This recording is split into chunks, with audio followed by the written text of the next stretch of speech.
Okay. Well, welcome to our meeting today.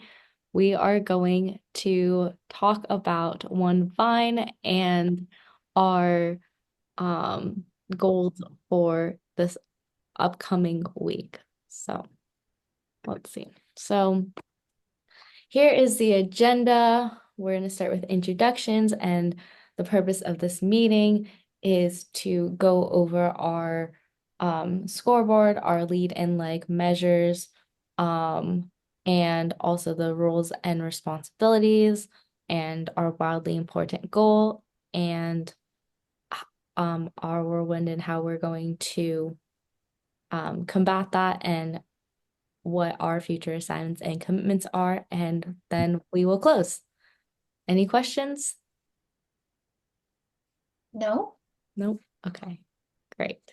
All right, so I always like to start our meetings with our values, mission, and vision, just because I feel like it's a good reminder of why we are doing this nonprofit and the impact. So our values is our commitment to recognize and honor women who exemplify humility and sacrifice in all circumstances of life drives us to love, lead, and serve, ensuring they experience God's love in the storm.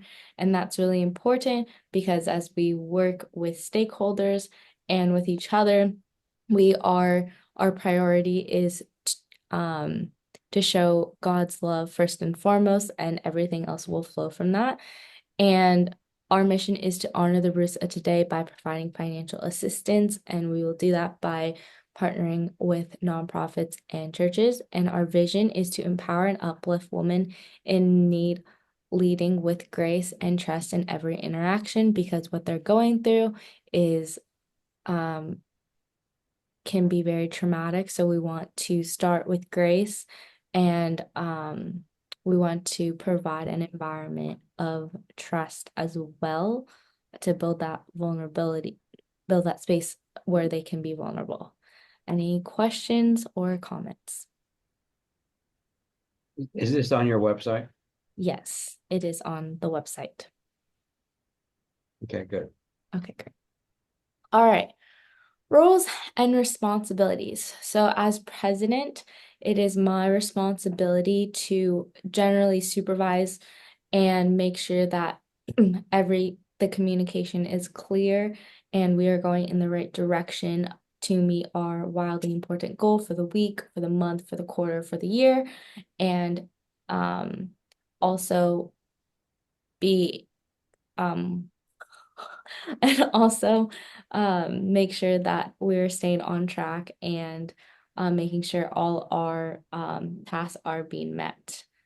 And as the treasurer, Sam, your job is to maintain adequate and correct books and of accounts and give the board financial statements, reports, and deposit all the money and disperse funds as the board may authorize or order, and render to the president when requested.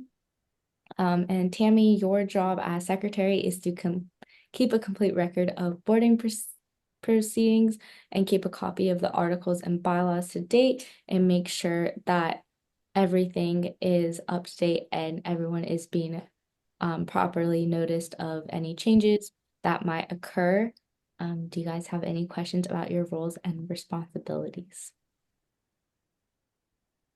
Are you saying that I have to do the QuickBooks? Yes. Okay. Tammy, do you have any questions? No, not at this time. Okay, great. We will move on then. All right, so here is our scoreboard. It's our recommendation analysis that we will conduct when we have a partner recommend a Ruth. This will keep our um our path objective because we will have something to rely on, and it's not something that we just make up on the spot every time we get a Ruth award. And so the five key attributes And this is also on the website of rejoiceful in every situation, unwavering sacrifice, trusting in the Lord, and humble in spirit. And these are the characteristics we're looking for. And specifically, what that means is being rejoiceful in every situation, meaning they are maintaining a positive and joyful attitude regardless of external circumstances, finding peace and gratitude even during adversity, because that is something that is challenging and not everyone can do. However, if you have your trust in the Lord, you do have like a joyful spirit even through hard times. And so we want to recognize that. The unwavering sacrifice, consistently and selflessly giving up one's time, energy, resources, or desires for the benefit of others without hesitations, regret, or fluctuation in commitment. And a lot of these moms are single moms. And so um, they are willing to do everything and anything to protect their child. And so that means maybe working two jobs and making self-sacrifice decisions to benefit their children. And so um, it's important that because we are blessed, we can go bless others. And so we'll do that by providing that financial assistance so they do get that time and energy back to spend time with their kids. Trusting in the Lord, placing complete faith and resilience on God's wisdom, guidance, providence, believing that He will provide and lead you through all circumstances. And I feel that when potential Ruth um does trust in the Lord, they are able to overcome not through their own power, but through the Holy Spirit. And they'll be able to exemplify that and show other people that and lead in that example. So, um, and then the last one is humble in spirit, maintaining a modest, gentle, and unpretentious attitude, acknowledging one's limitations and valuing others without arrogance or pride while being open to learning and growing. And so, being humble in spirit, they are willing to continue to work no matter what that means, no matter what that costs. And so, all these characteristics show that um, they exemplify Ruth very well because they are doing what they can to provide. And so we want to walk alongside them. That And it says 5 key attributes. You seem to only have 4. Is there one missing? um I meant to put actually there's supposed to only be 4. That was a error on my end. It's supposed to say 4 key attributes actually. So that's a good catch and I will fix that. Good. Alrighty. So as you can tell, there's 4 on this one. And this back is explaining our process. And so One Vine Foundation will team up with churches and nonprofits that serve the roots of today. These organizations will recommend worthy modern day roots that need financial assistance. One Vine will give both roots of today and the organizations that support them. In addition, One Vine will honor leaders who have shown a commitment to helping many modern day Ruths in the community. The honoree will be presented with the Ruth Award, which is a Where You Go, I Will Go sculpture by Angie Campbell. And I um, believe that that is what's going to differentiate us from other nonprofits is that we're not only helping individuals, we're also helping the community that supports them so they can continue to support them in the way that they have the capacity to. So on the right-hand side, the scorecard of rejoiceful in every situation, how they show resilience, unwavering sacrifice, how they exemplify selflessness, trusting in the Lord, how they're faithful no matter what, and humble in spirit, how they're um, show humility. And so by objectively sticking with this scorecard, we're able to make a decision that aligns with our mission, vision, and values. Any questions? So who exactly would be completing the scorecard? I would be completing the scorecard after meeting with the partner and hearing their story and also getting a document also explaining their story so I can analyze the situation in more detail. Mhm. Then would you present that to your board? I present that Yeah, to the board. the week of so we can get back to them in 3 to 5 business days. And then you and your board will decide whether to go ahead with the process. Yes. Okay. Are you ready to move on? Very good. Okay, great. All right. So, wig and measure overview. Our wildly important goal is to help two roofs in the first quarter of 2025. And our lag and lead measure is what we can do now in the fourth quarter to prep for that. And starting with 2 meetings completed it already this quarter and to set up successful outreach in 2025. The goal is to reach out to 3 more connections in quarter four. So the first meeting that we had was with Robin, who is um, with Fieldstone Leadership, and she recommended 2 nonprofits, and I reached out to them and I've heard back. So now they're willing to schedule a meeting to hear more about One Fine and for us to learn more about their nonprofits and see how we can partner together. So that's going in a great direction. And today we have a meeting with the local outreach pastor at Mariners to see how we can connect with Mariners as well. And so our lead measure would be document and share task accomplishments such as interactions, grants made out, and follow-up post grant in Salesforce. So that way, that platform everyone has access to and can see where what we have done and where we want to go.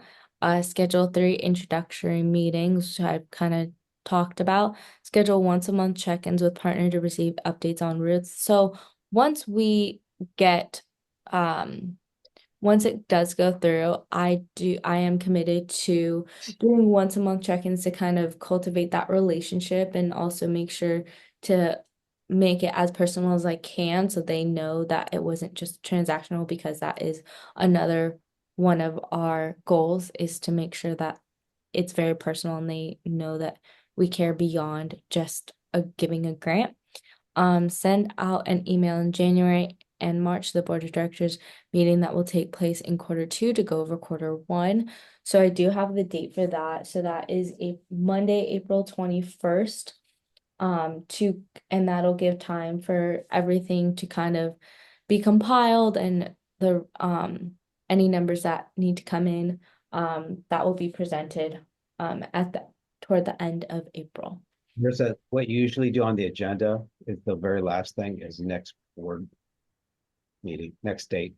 Put Yes. it on the agenda next time as the Okay. last, because people like this, usually they go at the very end. Mm-hmm. Yes. So I will add that next time. Our next meeting, I will add the next meeting that we will have um a board of directors meeting. So Very good. great. All right. So since we started in the middle of quarter four and with holidays coming up, our whirlwind is cultivating those relationships and finding time to schedule meetings with partners. And a few ways to overcome the whirlwind is to be flexible in scheduling. Our schedule is set to have Wednesdays and Thursdays as days to reach out. However, due to limited time left in 2024, there is flexibility. So, for example, I'm meeting with Georgia on next Monday from Free Wheelchair Mission. And just because at this point, I think having that flexibility and also too in 2025, it's not that it's like a hard if you know they if Mondays or Tuesdays are their only time to meet, Mhm. finding that time, there always will be flexibility, but I think Hmm. emphasizing that flexibility now um is good to kind of keep us in the front of their mind going into 2025. And another way to overcome is that whirlwind is to send out emails and just a check-in and a happy holidays, just also to part of cultivating that relationship. And if they can't meet in person, to set up a Zoom call as well, to go over what we would go over in person. I have one suggestion. Yes. So, you say in the first sentence that your whirlwind is cultivating those relationships. Mhm. Oh, that's okay. I see that. I was going to ask you to say with the partners, but you have that at the end of your sentence. Yes. Finding time to schedule meeting with partners. Okay. Great. Any other questions? No, All right. So coming up of the next week, which will be a shorter week due to Thanksgiving. This is an RACI chart, which has our roles and responsibilities. And so um, for the meeting minutes, that would be the secretary, and it's just you informing us once you have those minutes written, communicate with schedule, communicate and schedule meetings with stakeholders. That is my responsibility. So I will keep you guys in the loop and informed um, when that is set. And um, I have different completion dates of different meetings on the 26th, the 3rd, um, to have that email sent out. So there's the board of directors meeting and also just team meetings, but on the completion dates are on Tuesdays or Wednesdays, and that's when I plan to send out emails to stakeholders and about the upcoming meetings.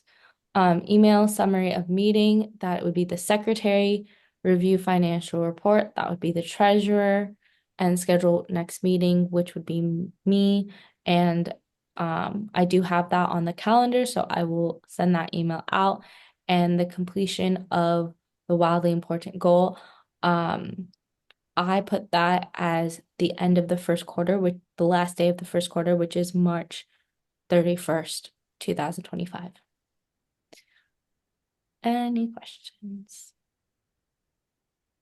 Marissa, I noticed you have a very short turnaround for the meeting minutes and the email summary. The meeting is today and the meeting minute completion date is today. be so tough on the truck on the Could we have a little bit more leeway on that? Yes, yes. the financial report is not really due at 12/9 because I have to wait for the financials to end at 12/31. Okay. And then you would do it maybe 1:15 before the next meeting, but not, you're too rough on the people. Okay. I will make changes to those dates and um yes. All right, perfect. And then that is the end of that slideshow. So that completes the um meeting for today. Any questions, comments, concerns? I think for me as the treasurer, you need to transfer the QuickBooks stuff to me and the access to the bank statements Mhm. at Farmers. Mhm. Look at it so I can prepare the financial statements. Perfect. Wow, this was a great first board meeting. Great meeting, guys. Good job, team. All And right. who gets the minutes? Just the board? Mm. You and the board? Yes. Okay. Probably the best protocol is that you send the minutes to Marissa for her review before you send it to the rest of the board. Yes. Yes. All right. Well, this has completed our board of directors meeting. So if you have any other questions, comments, please feel free to email me. You can't laugh when you're running the board. Okay. Yeah, you sound like an executive director. All right. Well, I'm going to end this call now. I'm actually dressed up for your board meeting. Okay. Okay, good job. Okay. Goodbye, everyone. This is a good- Goodbye.